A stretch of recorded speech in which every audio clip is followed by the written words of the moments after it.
아멘. 1990년대 한국에서 지내셨던 분들은 그 황소개구리 사태를 기억하실 겁니다. 연일 뉴스에 황소개구리가 나오고 공공의 적이 되어 있던 시기인데요. 기억나시는 분들이 계시죠? 황소개구리는 원래 미 동부가 원산지입니다. 이 고소한 맛이 나서 식용으로도 많이 기른다고 하는데요. 얼마나 큰지, 또 우는 소리가 소울음 소리가 난다고도 해서 이름이 황소개구리입니다. 텍사스에서 잡혔다는 황소개구리는 거의 어린아이 몸집만한 예, 왜 뜬금없이 개구리 이야기인가? 1973년에 한국에서 새마을 운동, 농가 소득 증대 사업의 일환으로 일본으로부터 이 황소개구리를 수입해서 키웠습니다. 식용으로 팔아서 수익을 올리게 해주겠다는 건데, 이 황소개구리 맛이 한국인 입맛에는 좀 안 맞았던 것 같아요. 조금 선뜻 이렇게 약간 자매님들은 혐오감도 드시고, 개구리 요리다 그러면. 그리고 이 개구리가 또 이 살아있는 먹이가 아니면 일절 먹질 않아요. 그래서 키우기도 대단히 힘들고, 수지가 안 맞으니까 양식업자들이 그냥 팔 수 없게 된 개구리를 그냥 하천에 내다 버렸습니다. 그랬더니 이 개구리가 몸집도 크고 먹성은 또 엄청 좋고 번식력이 엄청나서 한 10여 년 안에 대한민국의 하천, 저수지, 댐, 호수 할 것 없이 다 점령을 해버린 거예요. 그리고는 토종 생태계의 그 하위 그 사슬에 있는 생물들을 보이는 대로 닥치는 대로 먹어치우는데, 뉴스에는 뱀을 잡아먹는 황소개구리 이야기도 나온 적이 있습니다. 그러다 보니까 생태계도 엉망이 됐지만 밤마다 이 황소개구리들이 무트로 올라와서 울어대니까 주변 주민들도 잠을 못 자서 난리라고 했어요. 그래서 1997년에 급기야 환경부에서 이 황소개구리를 생태계 교란종으로 지정하고 황소개구리와의 전쟁을 선포합니다. 언론에서도 연일 황소개구리가 얼마나 위험한지, 해를 끼치는지 이런 뉴스들이 나오고 캠페인이 벌어지고, 황소개구리 한 마리당 얼마씩 정부에서 잡아오면 돈도 주고, 주민, 공무원, 군인들까지 동원돼서 황소개구리 잡는 이벤트도 많이 하곤 했어요. 어느 저수지는 황소개구리를 잡는다고 물을 다 빼고 황소개구리를 싹 잡아 청소하고 새로 물을 채웠는데, 한 달이 지나니까 또 어디서 왔는지 새로 이게 퍼져버려 가지고 말짱 도루묵이 된 일도 있습니다. 그렇게 좀 속된 말로 난리를 치면서 황소개구리 박멸 작업을 몇 년을 했는데 다 무용지물이었어요. 그 번식력을 쫓아갈 방법이 없는 겁니다. 그래서 황소개구리 사태는 급기야 어떻게 되었을까요? 결말이 어떻게 났을 것 같습니까? 최근에 혹시 황소개구리 뉴스 들어보신 분 계세요? 없으시죠? 못 들으시는 이유가 있습니다. 그렇게 무슨 수를 써도 해결을 못하던 황소개구리가 2000년대를 넘어서면서 개체수가 급격히 줄기 시작했습니다. 그리고 황소개구리 울음소리가 농가 그 하천가에서도 더 이상 들리지 않게 된 거예요. 무슨 일이 일어났던가? 한국 하천 생태계의 최강자이신 가물치님이 등장하기 시작했어요. 가물치님, 한국 하천에서 천적이 없는 절대 강자입니다. 재미있게도 이 가물치는 미국의 생태교란종으로 생태교란 외래종으로 지정돼 있어요. 미국 하천에 가물치 한 마리가 풀리면 그 하천에는 전부 초토화돼 버려요. 그래서 별명이 괴물 물고기. 저 사진에 보는 만큼 이렇게 크게 자란답니다. 이 가물치를 비롯해서 메기, 뱀, 백로, 두루미 같은 한국 토종 오형제가 막 눈앞에 어마어마하게 늘어난 황소개구리의 알과 올챙이를 닥치는 대로 먹어치우기 시작한 거예요. 거의 K핏이라고 할 만한 이 황소개구리가 US 푸드의 맛을 들이니까 이게 전에 못 먹어보던 신선한 맛인 거예요. 그래서는 막 황소개구리의 알, 올챙이를 먹어치우니까 갑자기 이 황소개구리의 개체수가 막 급감하기 시작해서 지금은 한국 생태계 그 하천 생태계 안에 다소곳이 한 자리를 차지하고 겸손히 지내고 계세요. 우리 황소개구리님들께서 이렇게 자연 생태계가 균형을 회복해 버린 거예요. 이게 자연 생태계의 자기 회복력이라고 할 수 있습니다. 수량이 많은 물에는 오염 물질이 들어와도 자정 작용이 있잖아요. 그것처럼 건강한 생태계 안에는 외래종이 들어와도 균형을 회복하는 그런 힘이 있다고 합니다. 다만 그게 시간이 좀 걸려요. 짧게는 1, 20년, 길게는 수십 년까지도 그 균형을 회복하는 데 시간이 걸리기 때문에 사람들이 그 과정을 잘 모르는 것이지 결국엔 이렇게 균형을 회복해서 자체로 문제를 스스로 해결해 낸다는 것입니다.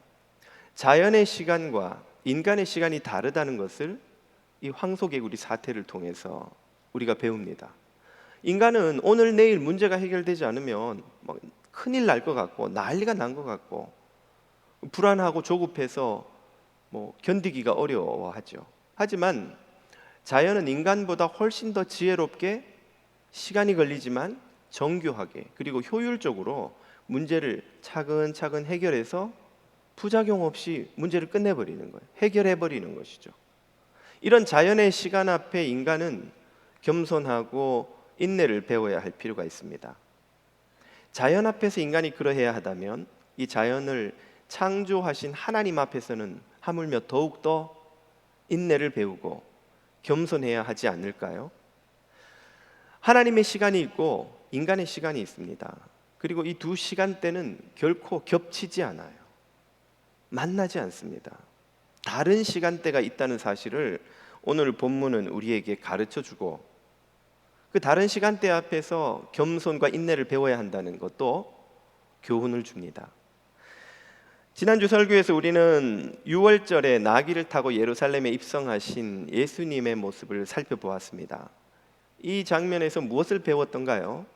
인간이 용을 쓰고 아무리 몸부림을 쳐봐도 결국은 하나님의 뜻이 이루어진다는 것을 배웠죠. 사람의 바람, 사람의 계획이 이루어지지 않고 하나님이 뜻하시는 바가 결국엔 이루어집니다. 그럼 그 하나님의 뜻은 언제 어떻게 이루어질까요? 바로 그 답은 오늘 본문이 우리에게 주십니다. 본문은 예루살렘에 6월절에 입성하신 예수님을 방문한 몇 명의 헬라인을 소개하는 것으로 시작합니다. 아니 6월절에 왜 예루살렘에 헬라인들이 와 있는가? 그리고 이들은 왜 예수님을 찾아오는가? 이것은 그 당시 로마 제국 전역에 퍼져 있던 디아스포라 유대인들 때문입니다. 로마 제국 전역에 퍼져 있던 그들은 어느 지역에 살든지 자신들의 신앙을 고수하면서 살았죠. 자신들의 율법을 지키고 회당에 모여서 유대교 방식을 쫓아 살았습니다. 그 율법과 유대교의 수준 높은 가르침에 도전을 받은 이방인들이 그 유대교에 입교하기 위해서 율법을 배우고 공부하기 시작한 이들이 생겼습니다. 사도행전을 보면 그들을 경건한 사람들이란 표현으로 설명하죠. 헬라인이라면 그리스 지방 사람들이었나? 아니요. 그 당시 로마 제국 전역에 사는 사람들은 다 통칭 헬라인으로 그냥 묘사되었어요. 잘 아시다시피 로마 제국 전에는 그리스 제국이 그 지중해 세계를 통일했었죠.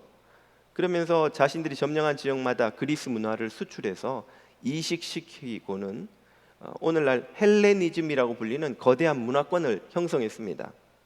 다 그리스어를 쓰고 또 그리스화된 도시에서 살고 그리스의 여러 철학과 사상 제도를 경험하며 살았기 때문에 그냥 그 지역에 사는 사람들은 다 통칭 헬라인이 된 거예요. 그래서 헬라인이라면 유대인이 아닌 로마 제국에 흩어져 사는 이방인들, 이라고 생각하시면 어렵지 않습니다. 아무튼 그런 이들이 유대교의 유월절을 맞아 자신들도 유월절을 지키려고 예루살렘을 방문했다가 메시아로 대중들이 열광하는 예수님의 소식을 듣고 한번 만나보고 싶은 거예요. 그들도 읽는 율법의 선지자들이 예언한 그 메시아가 정말 오신 게 맞는가 만나보고 싶어서 빌립과 안드레를 통해서 예수님 앞으로 나온 겁니다. 예수님은 이 헬라인 몇 사람이 자신에게 온 것을 우연으로 보지 않으시고 이방인들이 하나님 앞에 나오는 시대를 여는 시점으로 보신 거예요. 그들을 필두로 이제 이방인들이 하나님께로 나오게 될 것을 예수님은 아시고 말씀하시기를 이제 그 시대를 열 자신의 사명 곧 십자가를 지고 죽으시고 부활하셔서 영광을 누리실 그 때가 되었다고 선언하셨습니다. 본문 23절에 나오죠. 예수께서 대답하여 이르시되 인자가 영광을 얻을 때가 왔도다. 때가 되었다.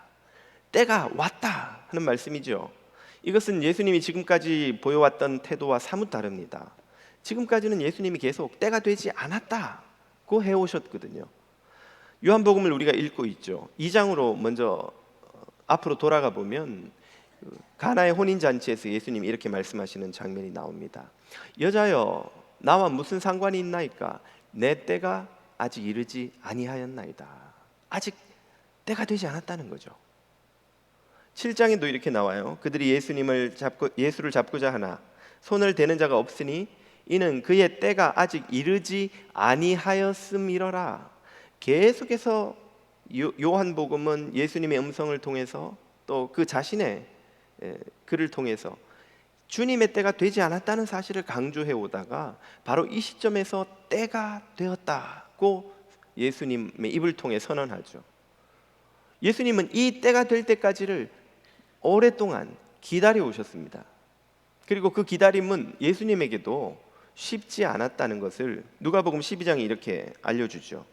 나는 받을 세례가 있으니 십자가의 세례가 내게 나를 기다리고 있으니 그것이 이루어지기까지 나의 답답함이 어떠하겠느냐. 예수님도 그 때를 기다리는 게 답답하셨다는 말이에요. 여러분 시험 칠 때 제일 힘든 때는 언제입니까? 시험을 볼 때는 사실 별로 어렵지 않아요. 그걸 준비하느라 밤새는 시간이 힘들죠. 그래서 수험생들의 소원이 뭡니까? 빨리 좀 치고 끝났으면 좋겠다. 선생님이 아이의 잘못을 야 너 꼼짝 말고 여기 기다리고 있어. 내 교무실 갔다 올 테니까. 그럼 아이의 마음은 어때요? 때리고 가지 그냥. 빨리 맞고 집에 갔으면 좋겠는데 기다려 그러면은 갔다 올 때까지 계속 조마조마하잖아요. 막상 맞으면 별거 아닌데 맞을 때까지가 겁이 나고 긴장되고 두려운 거거든요. 예수님도 그러셨던 거예요. 십자가를 생각하시면 당신도 마음이 답답하고 힘들고 괴로우셨던 거죠. 그럼에도 불구하고 예수님은 인내를 가지고 오해와 비방과 위협을 견디며 이 하나님의 때를 기다리셨습니다. 예수님의 이 기다림이야말로 오늘 하나님의 뜻이 이루어지기 위한 필수 조건이 무엇인지를 우리에게 가르쳐 줍니다. 그것은 하나님의 때가 있다는 거예요. 하나님의 때가. 이 하나님의 뜻은 하나님의 때에 이루어집니다. 그 때는 우리가 생각하는 때하고 달라요. 우리는 지금 이 시점에 이 right time, 주님이 지금 일하시는 게 맞고 지금 일하셔야 제일 좋을 것 같고 지금 일하시지 않으면 주님이 계신 게 무슨 의미가 있나 바라는 그런 때가 있습니다. 우리에게도. 근데 그 때와 주님의 때는 다르다는 거예요. 같을 때도 있지 않나요? 한 10,000번쯤 중에 한 번 정도는 같을 때가 우연히 생길 수도 있어요. 그러나 대부분은 다릅니다. 왜 그런가? 주님의 생각과 우리 생각의 격차 때문이에요.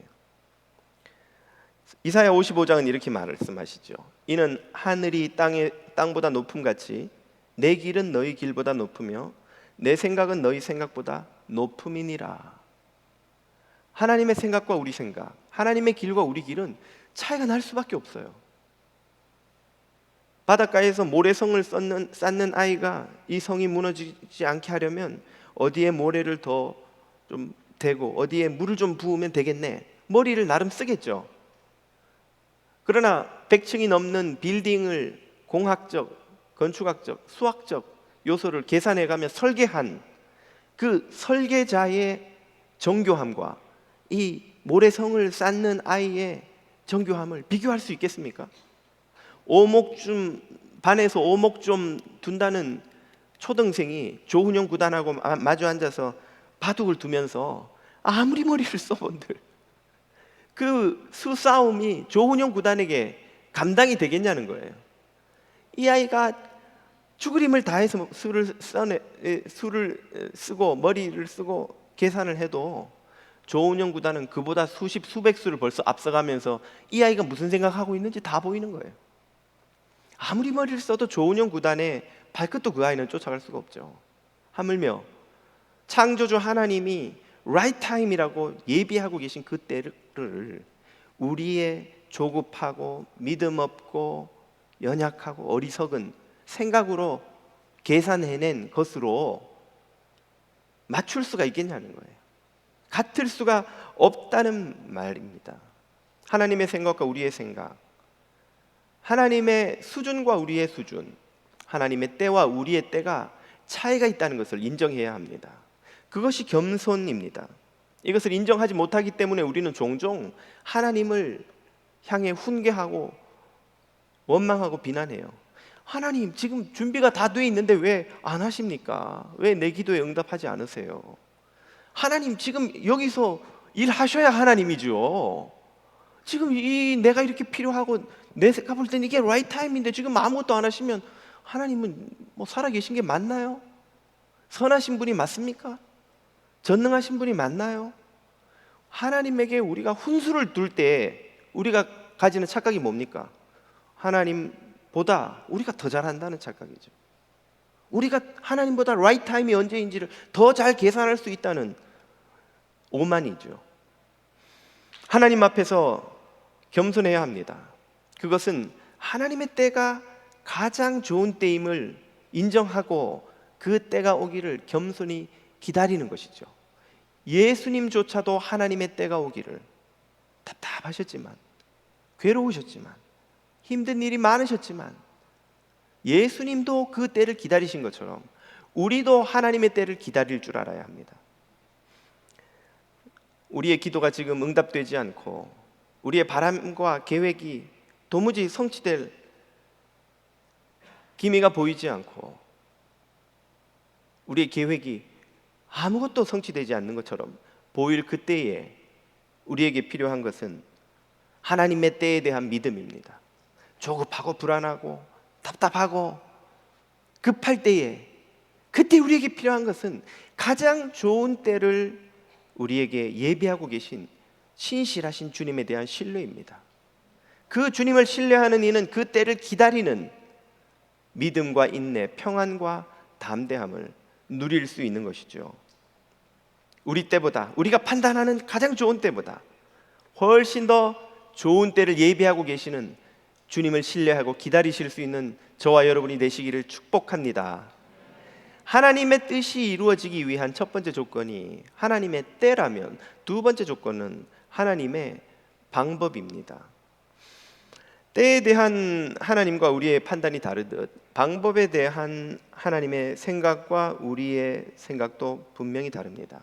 우리가 대개 떠올리는 가장 좋은 하나님의 방법은 무엇입니까? 여러 가지가 있지만 다 모아서 짜보면 딱 한 단어가 나와요. 성공. 우리는 성공해서 하나님께 영광 돌리는 게 가장 좋은 길이라고 생각하죠. 돈을 벌어서 아메리칸 드림을 이루어서 높은 지위에 올라서 우리 아들, 딸이 좋은 대학과 좋은 잡을 가져서 하나님께 영광을 돌려야 된다 생각해요. 자녀들 축복하면서 아들아 고생하면서 하나님께 영광을 돌려라. 그러시는 부모님들이 혹시 계십니까? 딸아 너는 눈물을 많이 흘려서 하나님께 영광을 돌려야 한다. 그러는 부모님들 한 분도 안 계시겠죠. 다들 열심히 공부해서 좋은 대학 가서 좋은 잡 가지고 돈 벌어서 성공해서 하나님께 영광 돌려. 아들, 딸에게도 그렇게 축복하고 우리도 그런 길을 바라고 성공해서 하나님께 영광 돌린다는 이 명제의 방점은 그러나 사실 어디에 찍혀 있습니까? 성공입니까? 영광입니까? 영광은 돌리면 좋고 못 돌려도 어쩔 수 없지만 성공은 못하면 큰일 나잖아요. 견디기 힘들잖아요. 속상하잖아요. 우리가 말은 성공해서 하나님께 영광을 돌린다고 하지만 사실 영광은 포장이요, 알맹이는 성공입니다. 그렇기 때문에 우리의 외침이 세상에 별로 울림이 없는 거예요. 하나님의 영광을 위해서 우리 교회는 이렇게 합니다, 그렇게 외치지만 그 사람들도 들으면서 다 아는 거예요. 한꺼풀만 벗기면 그 안에 있는 내용물은 자기들하고 똑같이 성공에 대한 갈망뿐이라는 것을 아는 거예요. 그래서 별로 울림이 없는 것입니다. 주님은 성공이, 세상이 그렇게 바라는 성공이, 그리고 우리도 동화되어서 똑같이 생각하는 그 성공이 하나님의 뜻을 이루는 방법이 아니라고 말씀하세요.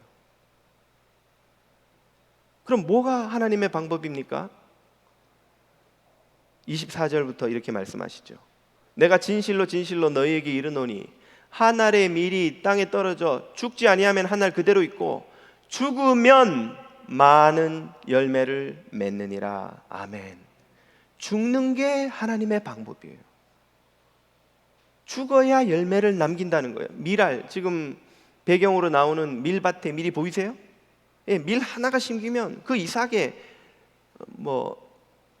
수백, 수천 개 좀 되겠죠? 엄청나게 많은 밀 열매가 맺히잖아요. 그게 하나님의 방법이라는 거예요. 이 비유, 밀알의 비유는 예수님, 첫 번째로 예수님 당신에 대한 비유입니다. 당신이 십자가에서 죽으심으로 수많은 인류에게 생명을 주시리라는, 이게 하나님의 방법이라는 예언이에요. 그 주님의 말씀대로 되어서 저와 여러분이 주님의 십자가의 희생으로 생명을 얻지 않았습니까? 할렐루야. 주님의 십자가가 우리에게 생명을 주셨어요. 그분이 죽으셔서 우리 모두가 다 산 거예요. 그리고 이것은 주님의 삶의 방식뿐만 아니라 그분의 제자인, 그리스도인인, 하나님의 자녀라고 고백하는 우리들의 삶의 방식도 되어야 한다는 말씀이죠. 우리도 세상에서 죽는 게 하나님의 방법이라는 거예요. 우리는 사는 게 방법이라고 자꾸 믿고 싶은데, 성공하는 게 하나님의 방법이요, 높이 올라가는 게 하나님의 방법이요, 남들의 부러움을 사는 게 하나님의 방법이라고 생각하고 싶은데, 주님은 죽는 것이, 내려가는 것이, 아니 추락하는 것이 하나님의 방법이라는 거예요. 25절, 자기의 생명을 사랑하는 자는 잃어버릴 것이요 이 세상에서 자기의 생명을 미워하는 자는 영생토록 보존하리라. 생명을 움켜쥐는 것이 방법이 아니라 생명을 버리는 것이 하나님의 방법이라는 거예요. 주님도 십자가에서 당신의 생명을 버리셔서 부활하셨죠. 우리도 버리면 다시 얻는다는 거예요. 죽으면 다시 얻는다는 거예요. 그게 가능합니까? 가능하다는 걸 보여주시기 위해 당신이 십자가를 지셨어요. 그리고 죽으시고 부활하셨습니다. 여러분, 예수 그리스도가 십자가에서 죽으시고 부활하신 것을 믿으시지요? 그렇다면 예수님처럼 죽는 것이 사는 길이라는 것을 믿으십니까? 예수님은 바로 그걸 우리에게 믿으라고 말씀하시는 거예요. 아니, 죽는데 어떻게 살고 버리는데 어떻게 얻습니까? 이게 논리적으로 말이 안 되잖아요. 이 거대한 논리적 간극을 어떻게 설명합니까? 이 말도 안 되는 역설, 신비, 기적이죠. 논리적 개연성이 끊어져 있는데 죽는데 어떻게 살아날 수 있나? 이 간극을 메우는 비밀을 26절에서 말씀하십니다. 사람이 나를 섬기려면, 내 제자라면 내가 가는 그 길을 너희도 따라오너라. 내가 있는 그 십자가의 자리에 나를 섬기는 이도 거기 있으리니, 그러면 죽어서 살고 버려서 얻는 신비와 기적이 너희에게 일어나는데 어떻게 그것이 가능한가? 바로 이것 때문이다. 사람이 나를 섬겨서 그 십자가의 길을 쫓아오면 내 아버지께서 그를 귀히 여기셔서 죽음에서 살리시고 버림에서 어둠으로 회복시키시리라. 살아계신 하나님의 존재가 그 역설과 신비를 가능케 하는 비밀인 거예요. 그러므로 이 순종은 누구만이 할 수 있습니까? 하나님이 살아계신 것을 믿는 성도만이 가능합니다. 살아계신 하나님이 죽음에서 우리를 살리시고 버림에서 우리를 얻게 하실 것이란 이 믿음을 가진 사람만 죽는 길, 버림의 길을 갈 수 있는 거예요. 이게 믿음이 생기지 않는 사람은, 이걸 믿지 못하는, 하나님의 살아계심을 인정하지 못하는 사람은 논리적으로 말이 안 되는데 어떻게 죽어요? 어떻게 버립니까? 더 움켜쥐어야죠. 더 살기 위해 발버둥을 쳐야죠. 세상은 우리에게 성공하고 움켜쥐라고 우리 귀에 속삭입니다. 주님은 우리에게 죽음으로 살고 버림으로 얻는 십자가의 길을 쫓아오라고 부르시지요. 우리가 어느 목소리에 귀를 기울이느냐가 어디에 속했냐를 보여주는 증거입니다. 여러분은 땅에 속하였습니까? 하늘에 속하였습니까? 주님의 이 음성을 듣고 죽음으로 살고 버림으로 얻는 생명의 길 가실 수 있기를 주님 이름으로 축복합니다. 하나님의 때에 하나님의 방법으로 하나님의 뜻이 이루어지기 위한 마지막 조건이 있습니다. 그것은 하나님의 음성을 듣는 이에게 성취된다는 것이죠. 오늘 본문은 예수님도 이 순종의 길이 쉽지 않았다는 사실을 이미 앞서 우리가 살펴보았지만 27절에서 또 이렇게 강조하십니다. 지금 내 마음이 괴로우니 무슨 말을 하리요? 주님의 마음도 무척 괴로우셨습니다. 세상 사는 동안에 여러분 마음이 괴로울 때, 잠을 이루지 못할 때, 아프고 슬플 때 많으시리라 생각합니다. 그때 여러분을 세상 누구도 이해하지 못해도 한 분은 적어도 온전히 공감하시고 이해하시는 분이 계세요. 육신을 입고 이 땅에 오신 우리 주님이십니다. 주님도 우리처럼 마음이 괴로우셨어요. 우리가 어떤 고난 시련을 겪든 십자가를 지는 것만큼 참혹한 고난과 시련이 있겠습니까?